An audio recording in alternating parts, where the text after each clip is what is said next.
وَذَكِّرْ فَإِنَّ الذِّكْرَىٰ تَنفَعُ الْمُؤْمِنِينَ وَمَا خَلَقْتُ الْجِنَّ وَالْإِنسَ إِلَّا لِيَعْبُدُونِ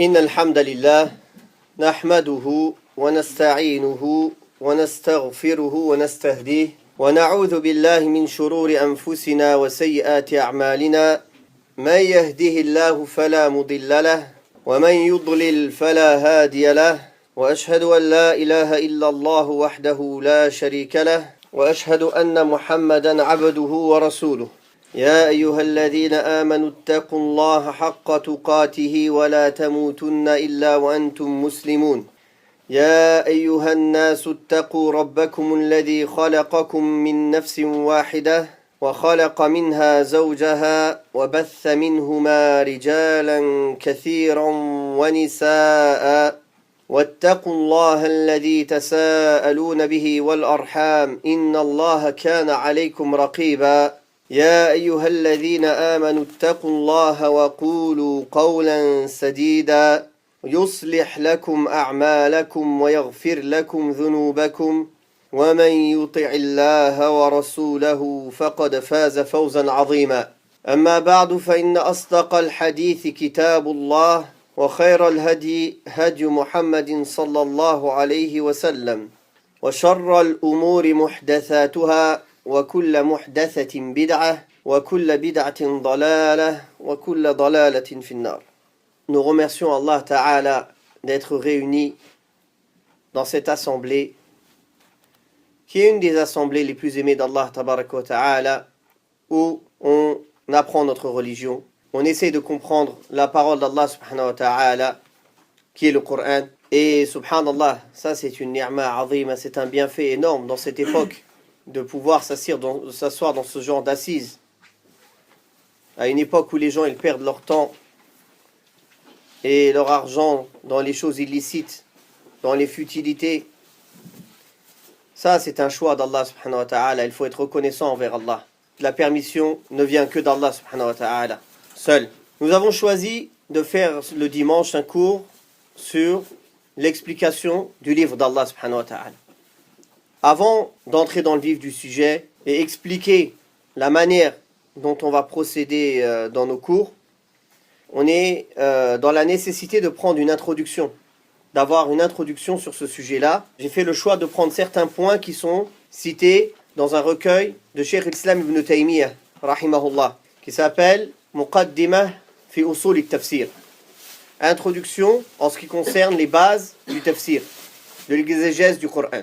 Cette muqaddimah, cette introduction que Cheikh l'Islam a fait, c'est un petit épître où il évoque les règles essentielles concernant le tafsir.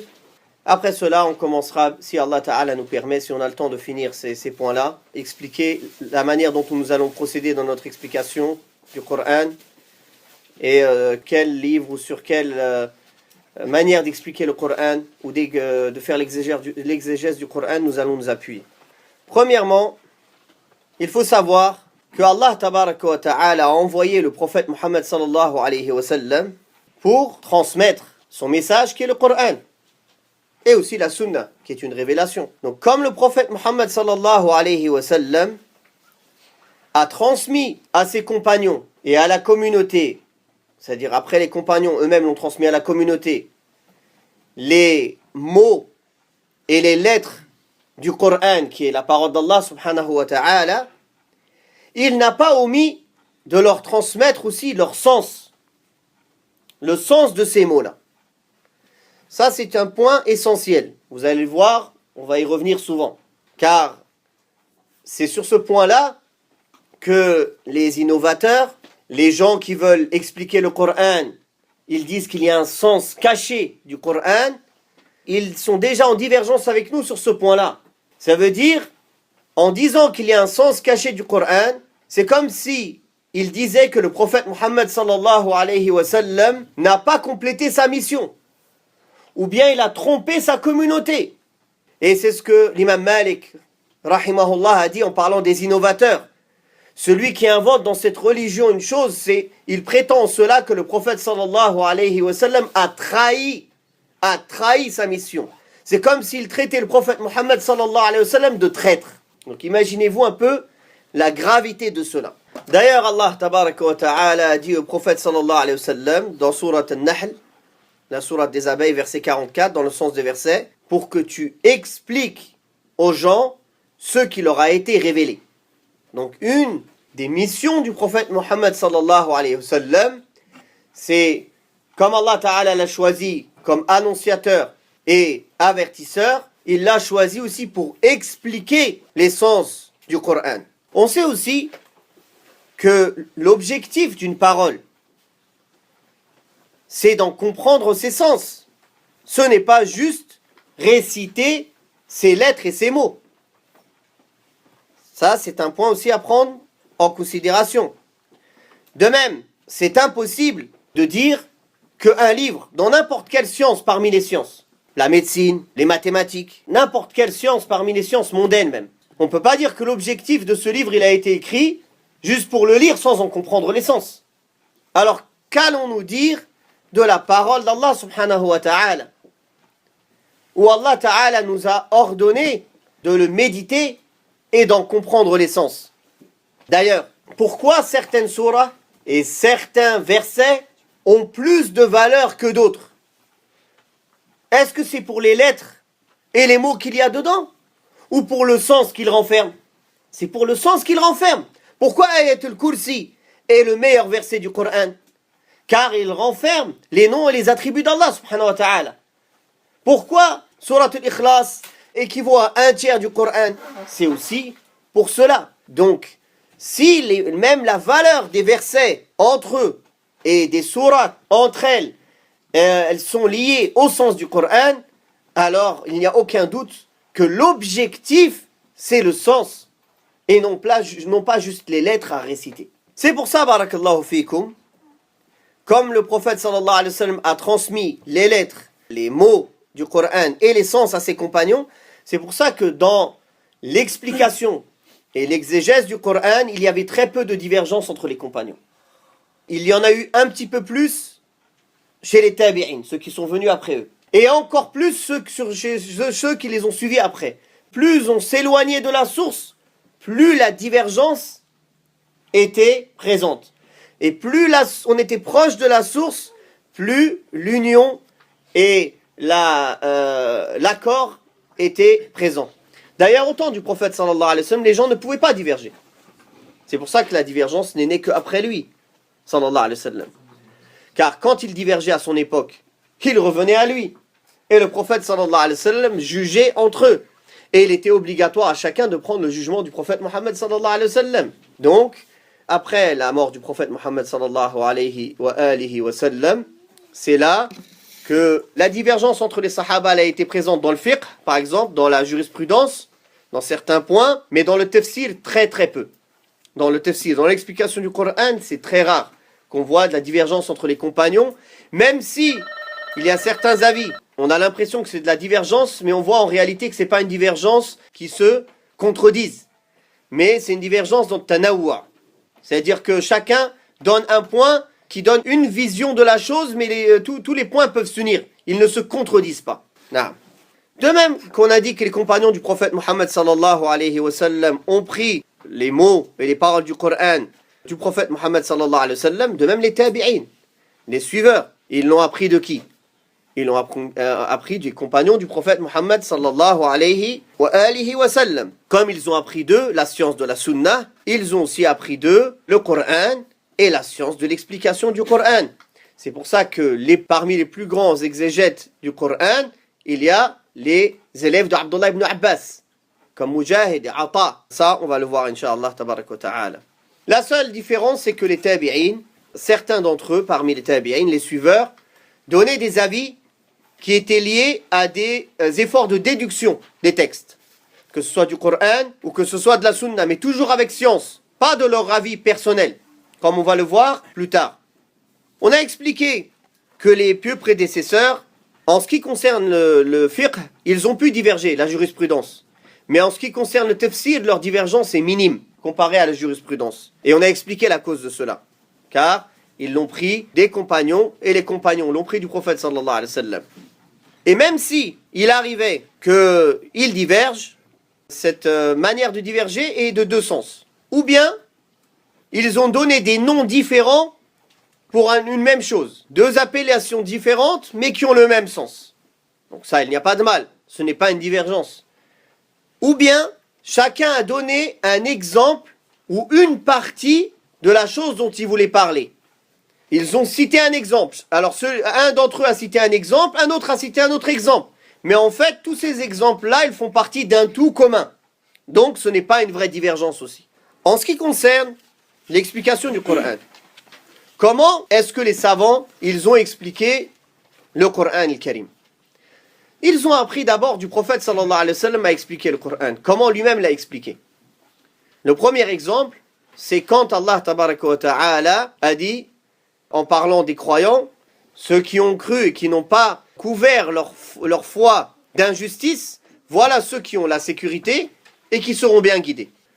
Taïb, les compagnons, ils ont trouvé ce verset très lourd, très difficile. Ils ont été voir le messager d'Allah, sallallahu alayhi wa sallam. Ils lui ont dit, qui d'entre nous ne se fait pas d'injustice au messager d'Allah? On se fait tous de l'injustice. On est tous manquants, on fait tous des péchés. Alors le prophète sallallahu alayhi wa sallam de leur expliquer que l'injustice que les compagnons ont compris dans ce verset, ce n'est pas l'injustice dont Allah veut parler. Et il a expliqué ce verset par un autre verset du Coran. Quand Allah Ta'ala dit, en parlant de Luqman, qui dit à son fils, certes, le polythéisme, l'associationnisme est une injustice énorme. Donc l'injustice dont dont Allah Ta'ala voulait parler dans le premier verset, il a été expliqué par cet autre verset qui disait que c'est quoi l'injustice dont il parle ici? C'est shirk. C'est l'associationnisme ou le polythéisme. Donc le prophète sallallahu alayhi wa sallam, il a fait quoi? Il a expliqué le Coran par quoi? Par le Coran. Donc la première manière et la première chose sur laquelle on doit s'appuyer pour expliquer le Coran, c'est d'abord le Coran. Quand il y a des versets qui sont venus parler de choses en général, il y a d'autres versets qui vont venir détailler. Quand il y a un mot ou un sens qui est utilisé dans le Coran, qui n'est pas détaillé, on va trouver, Inch'Allah, d'autres versets qui vont le préciser et le détailler. Donc la première chose, c'est expliquer le Coran par le Coran. Comment on sait que c'est la première chose qui est obligatoire à faire? C'est ce que le prophète sallallahu alayhi wa sallam a fait lui-même. Quand dans plusieurs situations, il a expliqué le Coran par le Coran. Donc c'est lui, le prophète sallallahu alayhi wa sallam, qui nous a enseigné, qui a enseigné aux savants comment on explique le Coran. Deuxième manière, c'est par la sunna du prophète sallallahu alayhi wa sallam. D'ailleurs, la sunna, c'est quoi la sunna? C'est tout ce que le prophète sallallahu alayhi wa sallam a dit, tout ce qu'il a fait et tout ce qu'il a agréé sallallahu alayhi wa sallam. Parmi les actes ou les paroles de ses compagnons qui étaient autour de lui. Ou même les qualités physiques du prophète sallallahu alayhi wa sallam ou les traits de caractère, ça fait partie aussi de la sunna. Donc, quand on n'a pas la réponse détaillée ou l'explication d'un verset dans le Coran, où il y a un sens qui est équivoque dans le Coran, comme c'est la règle chez Ahl Sunnah wal Jama'a, même s'il y a des paroles équivoques dans le Coran, ou des règles qui sont équivoques, qui ne sont pas claires, on le ramène au muhkam, aux règles qui sont claires, comme Allah Ta'ala a dit, qui sont la base du livre. Si on n'a pas trouvé, alors dans la sunna du prophète Muhammad sallallahu alayhi wa sallam, on aura la réponse bi'idhnillah, que ce soit par ses actes, par la manière dont il a pratiqué ces versets, ou par la manière dont il les a expliqués, ou par la manière dont les compagnons l'ont pratiqué, le prophète sallallahu alayhi wa sallam a approuvé cela. Ce sera la deuxième manière d'expliquer le Coran. Allah tabaraka wa ta'ala dit dans Surat An-Nisa, verset 105, dans le sens des versets, Allah Ta'ala dit, on a révélé sur toi le livre en vérité pour que tu juges entre les gens par ceux qu'Allah t'a fait voir.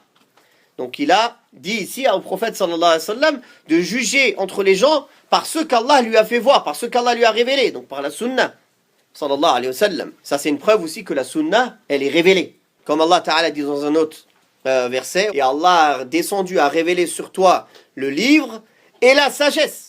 Et il t'a enseigné ce que tu ne connaissais pas. Et certes, le bienfait d'Allah est sur toi énorme. Donc, ça prouve que la sunna aussi est une révélation d'Allah subhanahu wa ta'ala, comme Allah Ta'ala le dit. On a dit le verset tout à l'heure aussi dans Surat An-Nahl. Allah Ta'ala dit au prophète sallallahu alayhi wa sallam, et il a révélé, descendu sur toi le rappel pour que tu exposes aux gens ce qui leur a été révélé, et certainement ils réfléchiront ou ils méditeront.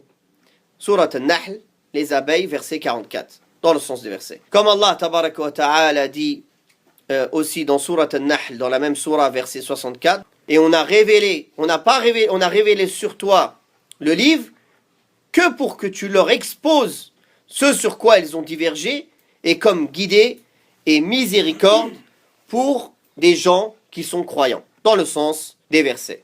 De même qu'il a été rapporté dans le hadith véridique, rapporté par l'imam Abu Daoud et Tirmidhi et Ibn Majah, où le messager d'Allah sallallahu alayhi wa sallam a dit, certes, on m'a donné le Coran et une autre chose équivalente avec, qui est quoi?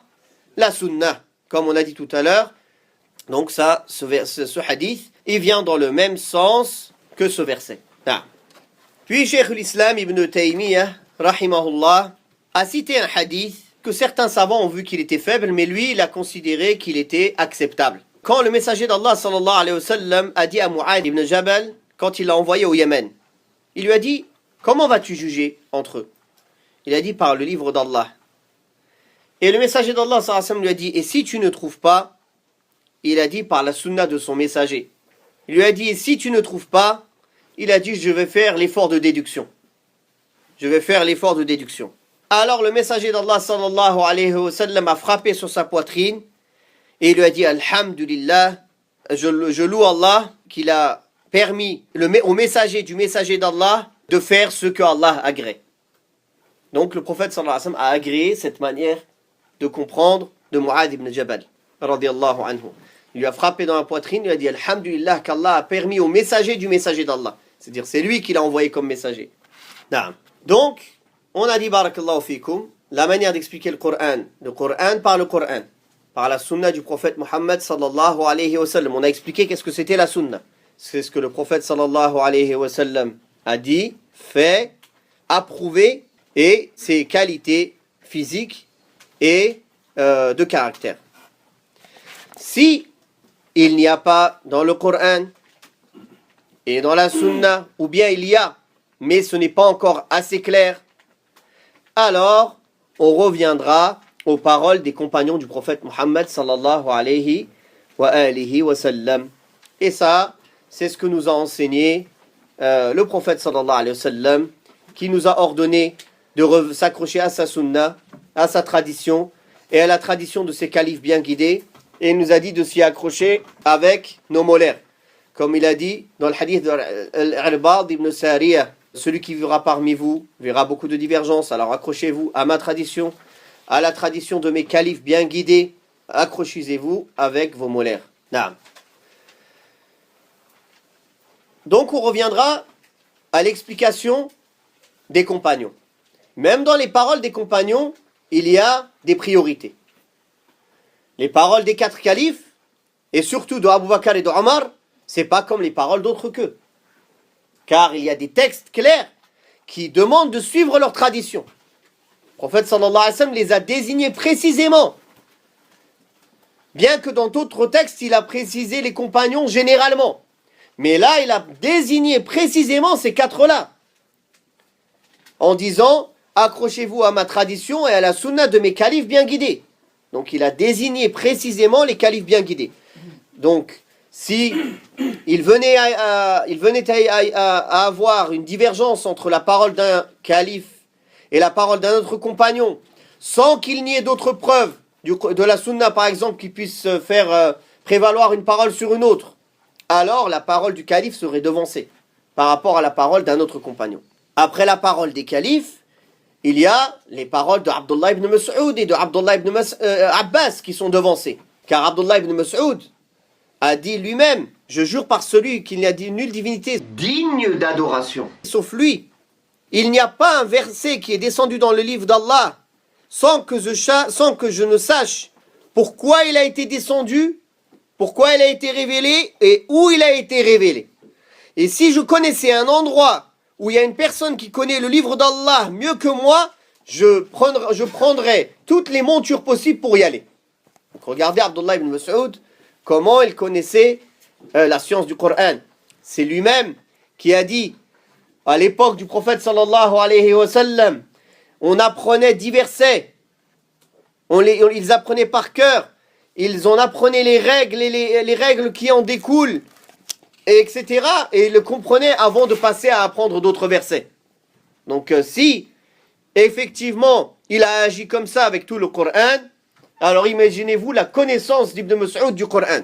De même, le savant et la mère de science de cette communauté, qui est Abdullah ibn Abbas, le prophète sallallahu alayhi wa sallam a invoqué Allah pour lui. Il lui a dit, Ya Allah, rends-le versé dans les sciences de la religion et enseigne-lui l'exégèse. C'est pas dans le sens ta'wil comme on a chez les Asha'ira ou le Maturidiyya. C'est pas ce sens ta'wil. Le ta'wil ici, c'est le sens de l'explication, pas le sens d'interpréter. C'est pas le sens de l'interprétation des qualités d'Allah ou des noms, des attributs d'Allah dans un sens en changeant les sens ou en déviant ou en reniant certains noms ou qualités d'Allah.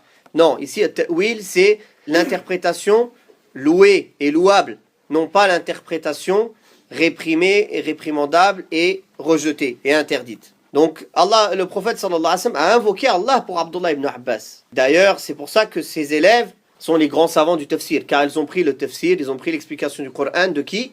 De Abdullah ibn Abbas radiyallahu anhu. Ceux qui ont déjà ouvert parmi vous les livres de tafsir de Ibn Kathir ou Tabari, ils pourront voir Qala Mujahid, Qala Ata, Qala Ikrima. Ils vont voir beaucoup le nom de Mujahid, Ata revenir dans presque tous les versets. Et qui sont Mujahid et Ata? Ce sont parmi les tabi'in, les élèves de Abdullah ibn Abbas radiyallahu anhu wa an abi. Naam. En ce qui concerne les paroles des compagnons, il y a des petits détails à voir. Premièrement, si il nous est arrivé une explication d'un verset ou d'un sens du Coran d'un des compagnons du prophète sallallahu alayhi wa sallam ou de plusieurs d'entre eux et que aucun parmi les compagnons n'a dit le contraire de cela, alors on est obligé de le comprendre dans ce sens-là. Ça, c'est une première chose. Si un des compagnons a expliqué le Coran, un verset du Coran, ou plusieurs parmi les compagnons ont expliqué un verset du Coran d'une manière, et qu'il n'y a aucun parmi les compagnons qui l'a contredit, alors c'est comme un ijma'. Ce sera un consensus des compagnons. Et ce sera une obligation de suivre cette compréhension. Et celui qui dira le contraire de cela, on dira c'est un mubtadi', c'est un innovateur. Car il aura choisi un autre chemin. Il aura dit salaka ghayra sabilil mu'minin. Il aura pris un autre chemin que le chemin des croyants. Qui sont les croyants dont Allah Ta'ala parle dans ce verset? Ce sont les compagnons du prophète sallallahu alayhi wa sallam. Comme Allah Tabaraka wa Ta'ala dit dans le Coran al-Karim, celui qui contrevient, qui contredit le chemin du prophète et qui suit un autre chemin que le chemin des croyants, après que la guidée lui ait été évidemment exposée, et qui suit un autre chemin que le chemin des croyants, nous le retournerons sur ses pas et nous le brûlerons en enfer. Et quelle mauvaise demeure, dans le sens des versets. Donc là, Allah Ta'ala ne s'est pas suffi de dire qu'il faut suivre le chemin du prophète sallallahu alayhi wa sallam, mais il a mis en garde celui qui prend un autre chemin que le chemin des croyants, d'être parmi ceux qui vont encourir la colère et le châtiment d'Allah subhanahu wa ta'ala. Et les croyants dont Allah tabaraka wa ta'ala nous parle ici, c'est les mêmes croyants dont Allah Ta'ala parle dans Surat al-Baqarah. فَإِنْ آمِنُوا بِمِثْلِ مَا آمَنْتُمْ بِهِ. Et s'ils croient dans la même chose dont vous croyez, il parle de qui ici? بِمِثْلِ مَا آمَنْتُمْ بِهِ. Il parle des compagnons, la même foi que les compagnons, radiyallahu anhum. Il a mesuré, subhanahu wa ta'ala, il a mis la mesure, la norme, barakallahu fikum, la norme de la bonne foi, c'est la norme de la foi des compagnons, radiyallahu anhum. Comme il l'a dit dans Surat al-Baqarah. De même que le prophète sallallahu alayhi wa sallam, tous les hadiths qu'on connaît, où il nous a enjoint, il a dit le meilleur siècle, les meilleurs gens sont mon siècle, puis ceux qui les suivent, puis ceux qui les suivent. De même que le prophète sallallahu alayhi wa sallam a mis en garde qu'après lui, sa communauté va se diviser en 73 sectes, comme les juifs se sont divisés en 71 et les chrétiens en 72. Et il a dit tous sont au feu sauf une. Et il a dit quoi? Dans une version, il a dit Al-Jama'a. Al-Jama'a, le groupe, c'est qui? Vous croyez que c'est le groupe aujourd'hui? Al-Jama'a, vous croyez que c'est la majorité des gens? Non. Al-Jama'a, c'est les compagnons. Al-Jama'a, c'est eux, Sabil al-Mu'minin, al-Mu'minoun, dont Allah Ta'ala parle dans le Coran. C'est les compagnons et ceux qui sont restés sur leur groupe. Al-Jama'a, c'est ceux qui se sont réunis sur la sunna du prophète sallallahu alayhi wa sallam. Al-Jama'a, ce sont ceux qui se sont attachés à la voie des pieux prédécesseurs. Al-Jama'a, ça peut être une personne, si elle est dans la vérité. Al-Jama'a, c'est ceux qui sont dans la vérité, même s'ils sont peu. Et cette Al-Jama'a, le prophète sallallahu alayhi wa sallam l'a expliqué dans notre hadith. C'est qui? Ma ana alayhi wa ashabi. Ce sur quoi je suis, ma ana alayhi al-yawm wa ashabi. Ce sur quoi je suis moi aujourd'hui et mes compagnons. Donc, il ne s'est pas suffi, sallallahu alayhi wa sallam, de citer seulement sa voix. Mais la vraie voix du prophète, sallallahu alayhi wa sallam, elle ne peut pas diverger avec la voix de ses élèves, de ses compagnons, de ceux qu'Allah a choisis pour transmettre la révélation, que ce soit le Coran et la Sunna. Il n'y a pas des gens qui peuvent mieux comprendre, mieux pratiquer, plus pieux, plus aimés auprès d'Allah après les prophètes que les compagnons du prophète Muhammad sallallahu alayhi wa sallam. Ils ont gagné cette récompense, cette valeur, cet honneur d'accompagner, d'être en compagnie du prophète sallallahu alayhi wa sallam, de le voir et de croire en lui et de mourir sur cette foi-là. Quel meilleur bienfait que cela.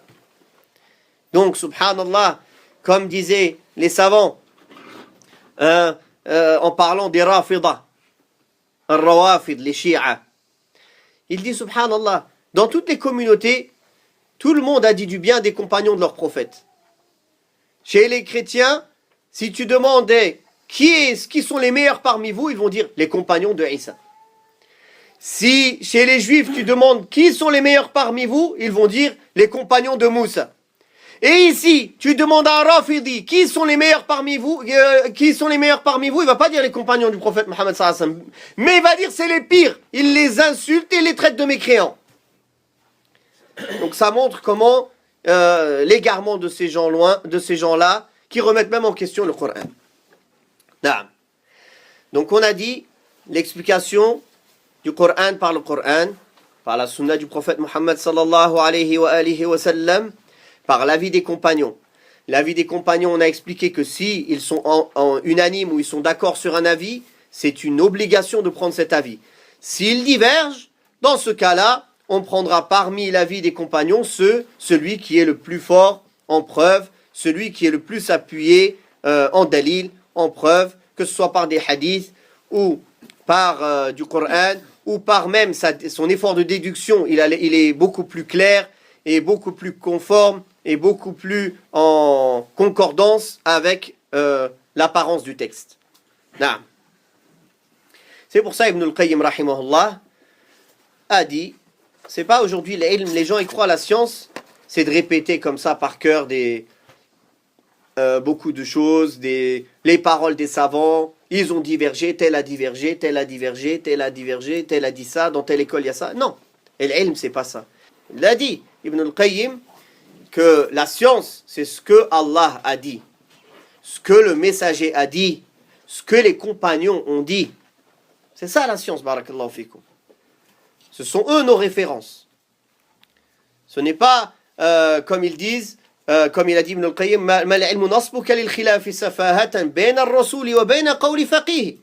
il a dit, la science, ce n'est pas de venir ramener la divergence et de mettre en contradiction la parole du messager d'Allah sallallahu alayhi wa sallam avec la parole d'un savant. Oui, tel savant a dit ça. Comment tu peux? Abdullah ibn Abbas, qu'a-t-il dit?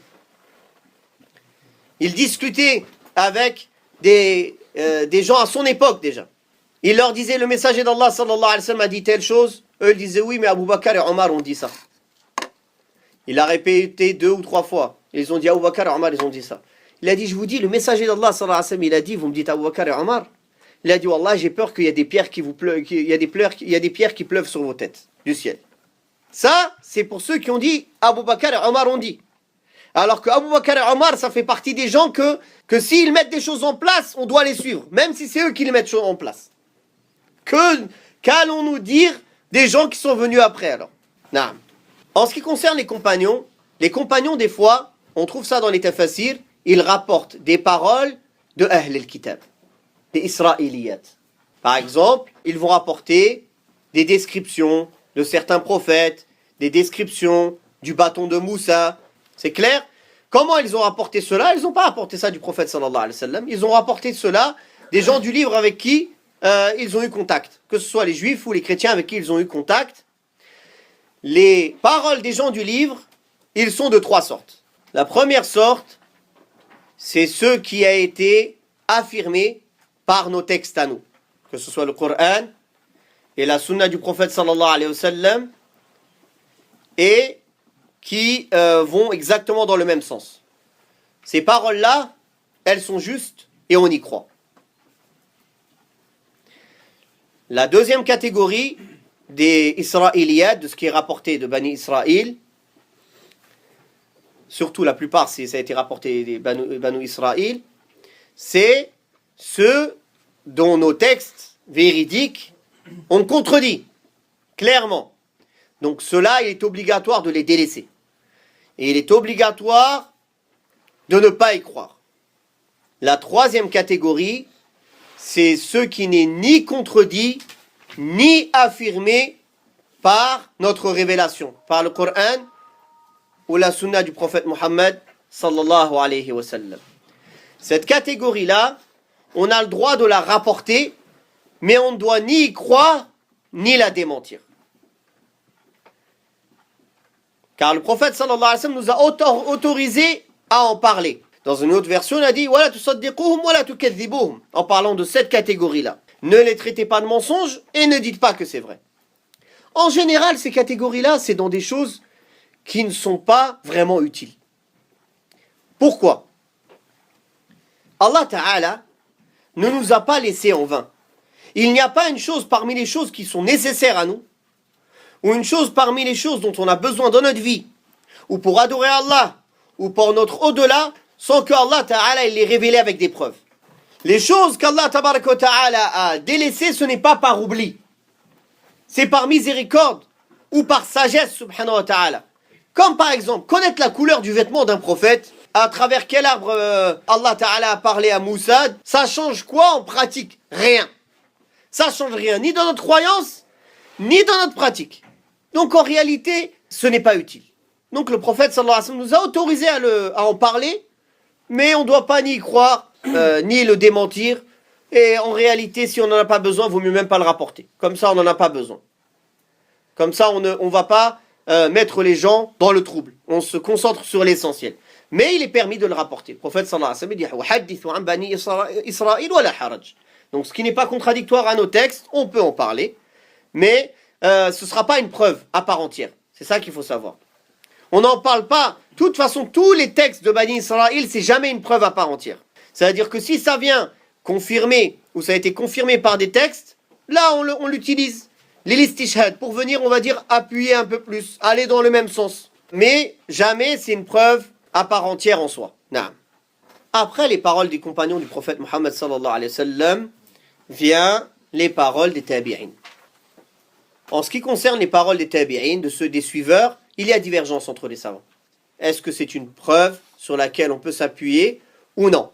Le plus juste, wal ilmu indallah, comme Cheikh al-Uthaymin le dit dans l'explication de al-Muqaddimah, et même Cheikh l'Islam, il montre que les savants ont divergé sur ce point quand il l'amène, que c'est clair que plus on est proche de l'époque prophétique, plus l'effort d'interprétation est plus à même d'être juste. Mais ça ne veut pas dire par là que c'est une preuve à part entière en soi. Par exemple, si les imams, les 4 imams qui sont venus après eux, certains hadiths ou certains textes leur ont échappé. Donc de même, certains parmi les tabi'in, certains hadiths du prophète sallallahu alayhi wa sallam, certains textes leur ont échappé. Donc ceux qui sont venus après eux parmi les savants ont expliqué le Coran en s'appuyant sur ces textes-là, et le tabi'i qui était avant lui n'avait pas ce texte, il a exprimé sa compréhension selon les textes qu'il avait devant lui. Il est clair dans ce cas-là que même celui qui est venu après lui, s'il a des textes plus clairs qui sont véridiques, celui qui est venu après lui, sa parole sera devancée, car ses preuves sont plus solides. Mais si on a le choix entre la parole d'un tabi'i et la parole de gens qui sont venus des siècles après, ou même juste après eux, et qu'il n'y a aucun élément extérieur qui pourrait venir appuyer l'un ou l'autre parmi les avis, il est clair que devancer la parole du tabi'i, c'est ce qu'il y a de plus juste. Car on n'oublie pas la parole du prophète sallallahu alayhi wa sallam qui dit que le meilleur siècle est le sien, puis celui qui le suit, puis celui qui le suit. Donc plus les gens étaient proches de l'époque de la révélation, de l'époque de la prophétie, plus ils étaient pieux, plus ils étaient loin des passions, plus ils étaient forts dans la compréhension de la langue arabe, plus ils avaient côtoyé les gens qui ont reçu la révélation, qui sont les compagnons du prophète sallallahu alayhi wa sallam. Donc il est clair que leur effort de compréhension et d'interprétation, il est plus à même d'être juste que ceux qui viennent après. Mais il n'a pas le même poids qu'une parole d'un compagnon. Il n'a pas le même poids qui est une hujja. La parole d'un compagnon, c'est une hujja. Hein, ça peut être une hujja s'il n'y a aucun autre élément. La parole d'un tabi'i, ça n'a pas le même poids. S'il n'y a aucun autre élément extérieur, oui, on peut le devancer. Mais celui qui contredit par exemple la parole d'un tabi'i avec des preuves, on pourra accepter sa parole. Alors que celui qui contredit par exemple la parole des compagnons selon sa compréhension à lui et qu'aucun compagnon n'a divergé avec lui, là on le dira c'est un mubtadi'. Et il a contredit l'ijma' des sahaba radiyallahu anhum. Pareil pour les tabi'i, il faut voir si c'est juste une parole d'un tabi'i ou est-ce qu'ils se sont tous mis d'accord. Si on voit que plusieurs parmi les tabi'in disent la même parole, ça a plus de poids que si seulement un d'entre eux dit cela. Donc tout ça, c'est des choses que les savants étudient et voient pour savoir comment prédominer une parole ou avancer un avis sur l'autre dans l'explication du Coran al-Karim. On va finir ce point-là avant d'expliquer le livre sur lequel on va s'appuyer, Inch'Allah, dans le cours, par l'interdiction d'expliquer le Coran selon son avis. Le prophète sallallahu alayhi wa sallam a dit dans les hadiths sahih, celui qui dit une chose sur le Coran sans science, qu'il prépare sa place en enfer. Et il a même dit dans un autre hadith, celui qui dit dans le Coran de son avis, par son avis, et il a trouvé juste, il a quand même une erreur, il est quand même dans l'erreur. Pourquoi? Parce qu'il a parlé sur le Coran sans science, de son avis. Et ça, c'est comme le cas des gens qui n'ont pas étudié et qui veulent expliquer le Coran ou le hadith de leur déduction. Même si son effort de déduction est juste, il a un péché. Pourquoi? Car il n'est pas habilité à faire cela. Ce qui lui est obligatoire à lui, au commun du musulman, c'est de demander aux gens du rappel, aux gens de science. Demandez aux gens du rappel si vous ne savez pas. C'est seulement celui qui peut faire l'effort de déduction, qui a étudié, qui a les outils, la langue arabe, la science de l'usul, la science du hadith, les paroles des fuqaha, etc., les manières de déduire des règles qu'il a appris, cela, et d'autres règles encore, qui maîtrise ces outils-là, qui peut se permettre de faire cet effort de déduction. Ce n'est pas à tout le monde. Celui qui a ces outils-là, qui a la capacité ou l'aptitude à expliquer les paroles d'Allah et les paroles du prophète sallallahu alayhi wa sallam, puis il fait l'effort de déduction en cherchant la vérité sincèrement, même s'il se trompe, il a une récompense. Et s'il a raison, il a une double récompense. S'il se trompe, il a la récompense d'avoir fait l'effort de déduction. Et si il a raison, il a la récompense d'avoir fait l'effort de déduction, plus la récompense d'avoir trouvé ce qui est vrai, ce qui est juste. Wadih? Donc, barakallahu fikum, ça, c'est très important de savoir cela. D'ailleurs, pour montrer la gravité, Allah Ta'ala a parlé de ceux qui font, comment on dit, qu'il condamne son frère d'avoir fait la fornication. Mais les conditions ne sont pas réunies. Il est seul. Il est seul à avoir vu ça. Il l'a vu. Il est témoin. Il n'a pas menti. Allah l'appelle menteur. Pourtant, il l'a vu. Il ne ment pas. Mais comme il n'avait pas à parler dans ce moment-là, parce que les conditions ne sont pas réunies, parce que le nombre de témoins n'est pas réuni, le fait de le dire, c'est un menteur quand même. Vous avez vu? Donc c'est pour montrer, subhanallah, que même si quelqu'un fait l'effort de déduction et il tombe sur ce qui est juste, il est quand même pécheur.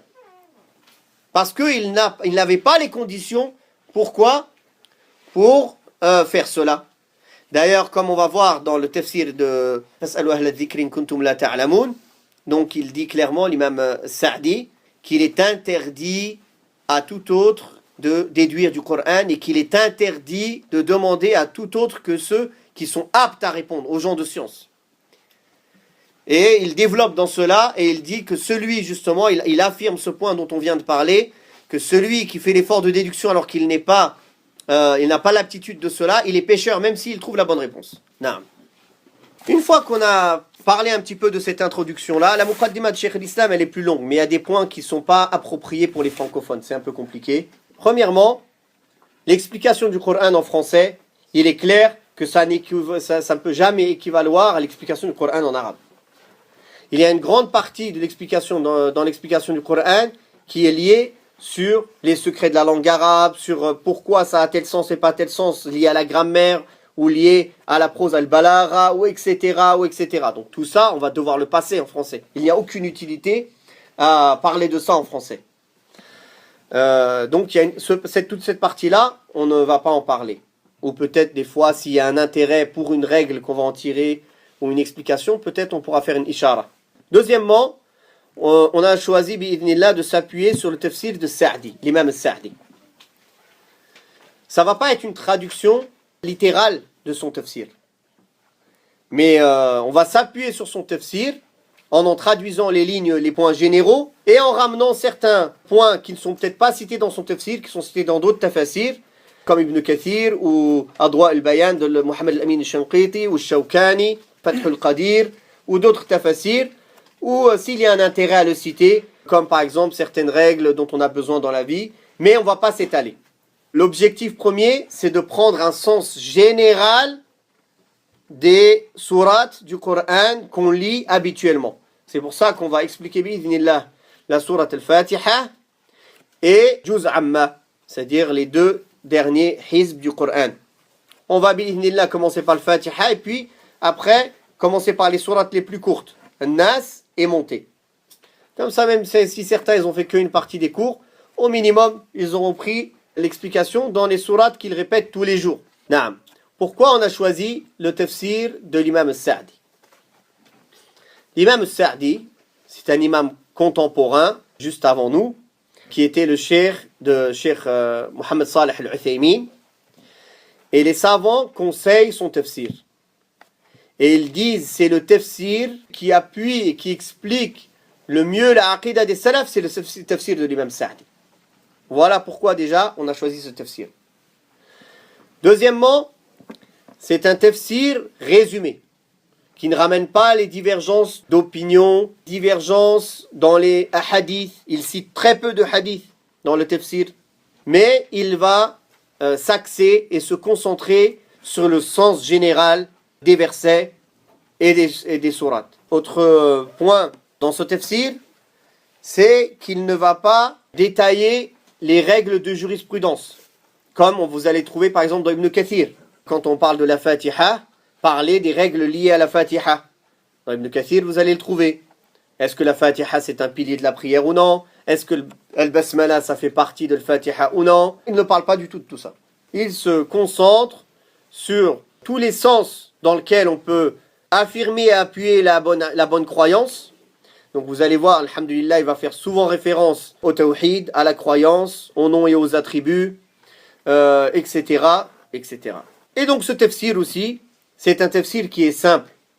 Un des premiers tafsirs qui a été conseillé par les savants pour tout le monde. Ils ont conseillé à chaque musulman de lire ce tafsir. Il est résumé, il est simple, il est fait par un savant de confiance, il affirme la aqidah des salafs, il te donne les sens généraux du Coran. Donc ça c'est un tafsir, tout le monde doit passer par ce tafsir. Un docteur dans les sciences du tafsir en Arabie, qui est quelqu'un qui s'est spécialisé dans cette science-là, qui disait qu'il avait comme premier livre, il a étudié le tafsir de l'imam Sa'di, mais rapidement. Il en voyait l'intérêt, mais il se disait c'est un tafsir résumé. Après cela, il a étudié des dizaines et des dizaines de tafsirs. Il dit aujourd'hui, après avoir fait tout cela, je me dis j'aurais dû me concentrer sur le tafsir de Sa'di. Je me suis rendu compte après avoir fait tous ces tafsirs qu'en fait lui, il ramène le résumé le plus important de tout cela. Donc, barakallahu fikum, nous, alhamdulillah, on nous a donné directement le raccourci. Ça sert à rien d'aller prendre les chemins allongés. Hein? Malheureusement, aujourd'hui, combien de musulmans ont déjà lu tout le Coran en entier avec le tafsir? Alors que le Coran, c'est la parole qu'Allah a révélée pour l'humanité, pour nous. C'est un message d'Allah Ta'ala pour nous. C'est la parole d'Allah pour nous. Et la majorité des musulmans, ils ne savent même pas ce qu'Allah leur dit. Comment on veut être bien guidé? La lecture du Coran, sa méditation, en comprendre l'essence, c'est quelque chose d'essentiel. Allah Ta'ala nous encourage à cela, à s'accrocher à l'anse d'Allah subhanahu wa ta'ala, à s'accrocher à ce Coran qui est la lumière pour l'humanité. Naam. Il y a d'autres tafsirs qui sont bien. Dans les autres tafsirs, il y a toujours du tri à faire. Par exemple, le tafsir d'Ibn Kathir, il y a des Israéliyat que certains savants ont triés, ils ont mis de côté. C'est pour ça qu'il y a un tafsir vérifié d'Ibn Kathir, Umdat al-Tafsir de Ahmed Shakir, où il a gardé dedans que les versions véridiques, les hadiths véridiques, et il a enlevé tout ce qui était faible ou qui n'était pas nécessaire du tafsir d'Ibn Kathir. Donc il est conseillé ce tafsir-là, Umdat al-Tafsir de Ahmed Shakir. C'était un muhaddith, Ahmed Shakir, il est connu. Il a vérifié aussi le Musnad de l'imam Ahmed. Il dit dans sa Muqaddima, dans son introduction de ce tafsir-là, qu'il a gardé dans le livre que tous les hadiths qui sont acceptables ou véridiques. Donc pour lui, tous les hadiths qui sont dans son livre, ils sont au minimum acceptables s'ils ne sont pas véridiques. Naam. Il y a aussi comme l'Allam al-Najmi dit, Tafsir Fath al-Qadir de Shawkani. L'imam al-Shawkani, c'est un imam qui était contemporain de l'imam Muhammad ibn Abdul Wahhab et de San'ani. Mais le Tafsir Fath al-Qadir, il y a un peu de tri à faire. Il y a certains passages où il y a du ta'wil, fasid, il y a des interprétations qui ne sont pas justes. Il y a un peu de tri à faire que les étudiants en sciences pourront clairement voir, mais que quelqu'un du commun pourrait se tromper et lire et transmettre comme ça sans faire attention. Il pourrait transmettre une fausse interprétation ou une erreur. Mais la grande majorité de ce tafsir est très profitable. Mais il n'est pas... Il faut faire un petit peu attention à certains points. Comme là aussi, Cheikh Saleh al-Sheikh a dit en parlant de ce tafsir, il a dit que Shawkani, en ce qui concerne le hadith, il est naqil. Yanqul. C'est pas son hukm à lui. Quand il dit ça c'est da'if, ça c'est sahih, etc. En général, il ne fait que transmettre l'avis d'autres. C'est pas son ijtihad à lui. Alors qu'en ce qui concerne les avis juridiques, etc., ça c'est ses paroles à lui, son ijtihad à lui. Les autres tafasirs, il y a des tafasirs qui sont profitables dans certains points, mais qui ne sont pas faits pour tout le monde. Comme le tafsir de Zamakhshari. C'était un mu'tazili. Celui-là, il ne faut pas le lire. Vous allez vous perdre. Vous risquez de faire de la mécréance 10 fois. Juste en 3 pages. Naam. Mais les ulama, ils l'utilisent juste pour la langue. Pourquoi? Parce que les mu'tazila, ils sont très, très forts dans la langue arabe. Donc ils en tirent seulement les profits liés à la langue arabe. C'est tout. Ils laissent tout le reste. Donc ça, c'est pas fait pour tout le monde. Barakallahu fikum. Ne vous amusez pas à aller lire Tafsir de Zamakhshari ou bien le Dhilal de Sayyid Qutb. Vous avez laissé tous les tafsirs de la Sunna, vous avez trouvé que Dhilal à lire. Hein? Alors que dedans, il parle de Wahdatul Wujud, c'est-à-dire la croyance d'Ibn Arabi, etc. Il dit du mal de certains prophètes, etc., etc. Et j'en passe, c'est des meilleurs. Donc c'est pas un tafsir salafi qui est basé sur la voie des salafs.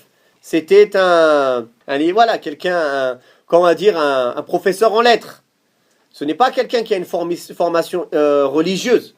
C'est quelqu'un qui a une formation littéraire. Il était fort dans la langue arabe et c'était quelqu'un qui avait beaucoup de hamas. Il était très, masha'Allah, très enjoint et très motivé pour la religion. Mais comme il n'avait pas de science, il a dit et fait beaucoup d'erreurs jusqu'à rendre mécréant la communauté des musulmans. Dire que leur mosquée c'est Ma'abid al-Jahiliya, que c'est des temples et c'est pas des mosquées, etc., etc., etc.